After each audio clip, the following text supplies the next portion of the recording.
جب واقعہ کربلا بیان کیا جاتا ہے تو کچھ صحابہ رسول کا تذکرہ بہت ضروری ہے.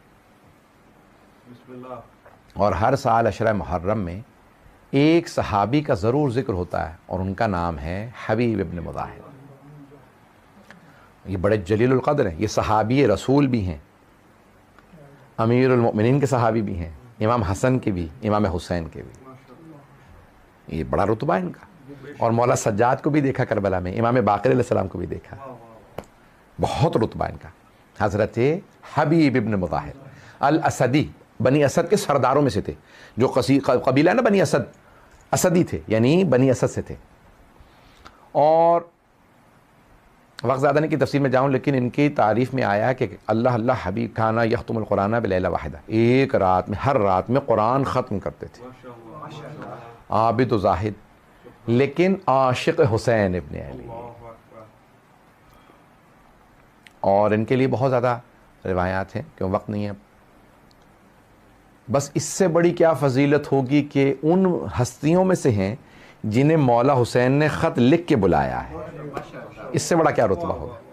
دیکھیں آج ہم سب کہتے ہیں زیارت میں کیا پڑھتے ہیں، چھٹے امام کے جملے پڑھتے ہیں، یا لیتنی کنت معک، اے حسین، اے کاش میں آپ کے ساتھ ہوتا. یہی کہتے ہیں، اے کاش ہم کربلا میں ہوتے، ہم اپنی جانیں قربان کر دیتے. لیکن کچھ ایسے ہیں جنہیں حسین خط لکھ کے بلا رہے ہیں. اللہ اکبر. اب یہ کتنا بڑا رتبہ ہے. میں جب سوچتا ہوں تو یقین مانیے کہ جناب حبیب کی فضیلت بہت زیادہ ہے. بس میں زیادہ وقت نہیں لوں گا. جناب حبیب، بڑا پرسکون وقت تھا کوفے میں. جناب حبیب اپنے گھر میں دسترخوان پہ بیٹھے تھے، دسترخوان بچھا ہوا تھا، اور آپ کی زوجہ نے آپ کے لیے کھانا لگایا تھا. اور جناب حبیب رزق پہ بیٹھے تھے. پہلا لقمہ اٹھایا تھا. مولا نے جب 7 محرم کو علم تقسیم کیے نا، تو جیسے لشکر یزید میں تھا میمنہ، میسرہ. میمنہ کہتے ہیں یعنی داہنی طرف کا جو لشکر ہوتا ہے، پھر بائیں طرف کا، پھر قلب لشکر، سپہ سالار. تو جناب سید الشہداء نے کہا کہ سپہ سالار میرے ہوں گے عباس ابن علی. میسرے کا جو علم تھا وہ دیا حضرت زہیر قین کو. کہ یہ علم باقی رہے. تو کہا مولا بڑے لوگ ہیں، بانٹ دیں. کہ نہیں، ایک مہمان آنے والا ہے، میرا ایک مہمان آ رہا ہے جو میرے جد کا بھی صحابی ہے، یہ علم اس کے لیے ہے. مولا کون ہے؟ کہا آنے والا ہے، انتظار کرو. بڑے دیکھیں کتنا رتبہ ہے کہ مولا علم بھی دے رہے ہیں ان کو. میمنے کا لشکر کا علم جناب حبیب کے ہاتھ میں تھا. تو کہا کہ بھئی اب وہاں پہ مولا نے ایک آدمی کو، قاصد کو خط دیا. کہا کہ بھئی یہ خط کوفے پہنچا دو، یہ پتہ ہے، یہ خط ہے. خط کو بند کر دیا سیل میں. تو جناب حبیب اپنے دسترخوان پہ بیٹھے، بہت پرسکون وقت ہے. پہلا لقمہ اٹھایا، کھانا کھانے لگے. دروازے پہ دستک ہوئی. اب حدیث میں ہے کہ انسان جب بھی ماں باپ آئیں ان کی تعظیم میں کھڑا ہو جائے، لیکن جب رزق پہ بیٹھا ہو تو ماں باپ کے لیے بھی کھڑا نہ ہو، صرف امام وقت کے لیے. تو جیسے ہی جناب حبیب نے لقمہ اٹھایا تو دروازے پہ دستک ہوئی. تو فوراً کہا من بالباب، اٹھے نہیں. کیوں؟ کہ رزق ہے، اللہ کے رزق پہ نہیں اٹھوں گا کیونکہ مولا نے منع کیا. تو کہا من بالباب، دروازے پہ کون ہے؟ قاصد نے کہا انا برید الحسین، میں حسین کا پیغام لایا ہوں. بس یہ سننا تھا کہ حسین کا پیغام آیا ہے. کہ پروردگارہ یہ تیرا رزق ہے لیکن وہ تیرا حجت ہے جس نے پیغام بھیجا. چوم کے فوراً لقمے کو وہیں رکھا، ننگے پاؤں ننگے سر دوڑتے ہوئے دروازے پہ آئے. اور دروازے پہ آنے کے بعد کہا کیا فرمایا میرے مولا نے؟ کہا آپ کے لیے خط دیا. خط لیا، تحریر کھولی نہیں، چوما. چومنے کے بعد آنکھوں سے مس کیا، سر پہ رکھا. کہ پروردگارہ تیرے حسین نے مجھے خط لکھا ہے. اللہ اکبر، کتنے عاشق ہیں. فوراً خط کو کھولا. تحریر میں کیا تھا؟ الی رجل فقیہ حبیب ابن مظاہر. ایک مرد فقیہ کے نام جو حبیب ابن مظاہر ہیں، من حسین ابن علی، حسین ابن علی کی طرف سے الی رجل فقیہ. پہلے اپنا نام لکھا کہ میری طرف سے حسین ابن علی. پھر ایک جملہ لکھا کہا اے حبیب آپ ہماری رسول خدا سے قرابت کو جانتے ہیں کہ ہم کتنے قریب ہیں، صرف رشتہ نہیں ہے، میں کتنا قریب ہوں. پھر حبیب میں کربلا میں آ گیا ہوں، اگر آپ نصرت کرنا چاہتے ہیں تو کربلا چلے آئیے. وہ جانتے ہیں آخر میں جملہ کیا لکھا؟ کہ آجلن، کہ حبیب آنے میں دیر نہ کیجیے گا، حبیب جلدی کیجیے گا. بس یہ جملہ پڑھنا تھا، جناب حبیب کے آنسو بہنے لگے. چوما، بار بار مولا حسین کے نام کو چوما. آئے زوجہ نے کہا کیا لکھا ہے زہرا کے بیٹے نے، زہرا کے لال نے کیا لکھا؟ کہا مولا نے کربلا بلایا. کہا پھر حبیب آپ نے کیا فیصلہ کیا؟ تو اب امتحان کیا تاکہ میری زوجہ بھی امتحان میں شریک ہو جائیں، وہ بھی ثواب میں شریک ہو جائیں. تو ایک مرتبہ کہنے لگے سوچ رہا ہوں کربلا جاؤں کہ نہ جاؤں. کہ حبیب زہرا کے لال نے بلایا ہے اور آپ سوچ رہے ہیں؟ حبیب اگر آپ نے نہیں جانا تو اپنی تلوار مجھے دیجئے، میں کربلا چلی جاؤں گی. کہا کنیز خدا آیا، ہو سکتا ہے مجھے زہرا کا لال بلائے میں نہ جاؤں، حبیب نہ جائے حسین کے بلانے پہ. کہا نہیں میں جاؤں گا.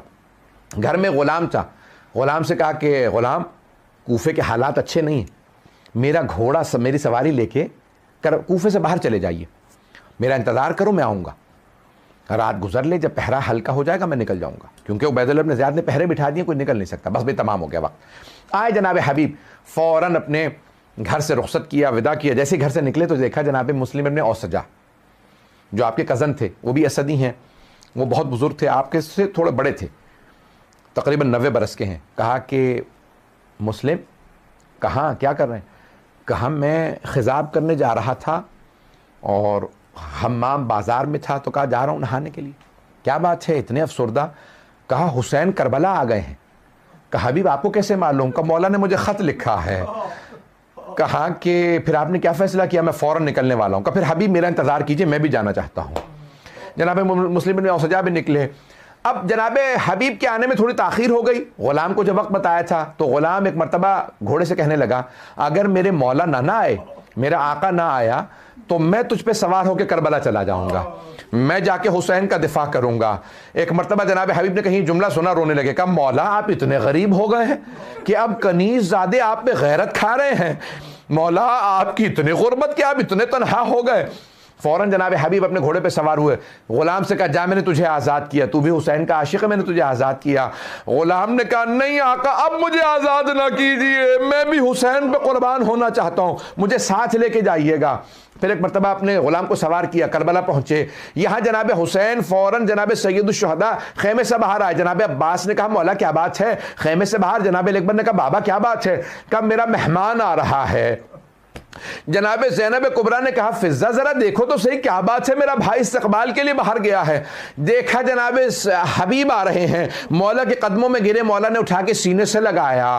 ایک مرتبہ جناب فضہ سے جناب زینب نے جب پوچھا کہ کون آیا ہے، کہا آپ کے نانا کے صحابی، آپ کے بابا کے صحابی حبیب آئے ہیں. کہا جناب زینب نے فضہ ذرا میرے بابا کے، میرے نانا کے، میرے جد کے صحابی کو میرا سلام کہہ دو. ایک مرتبہ جناب حبیب نے کہا مولا اتنی غربت آ گئی، بہنوں کو ساتھ لے آئے.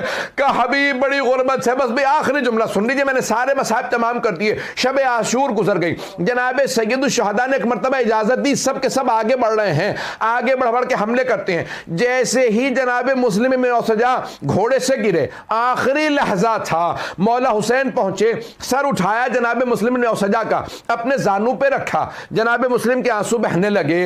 ایک مرتبہ کہا مولا آپ مجھ سے راضی ہیں؟ جناب سید الشہداء نے کہا میں راضی، میرے جد رسول خدا راضی، میرے بابا راضی، میری ماں راضی. ایک مرتبہ جناب مسلم ابن اوسجہ نے دیکھا کہ حبیب بھی آ گئے. جناب حبیب سے کہا، جناب حبیب نے کہا مسلم اگر مجھے یہ پتا ہوتا نا میں آپ کے پاس زندہ رہوں گا تو میں آپ سے پوچھتا کوئی وصیت تو نہیں ہے. جناب مسلم ابن اوسجہ نے کہا حبیب آپ پوچھے نہ پوچھے میری ایک وصیت ہے.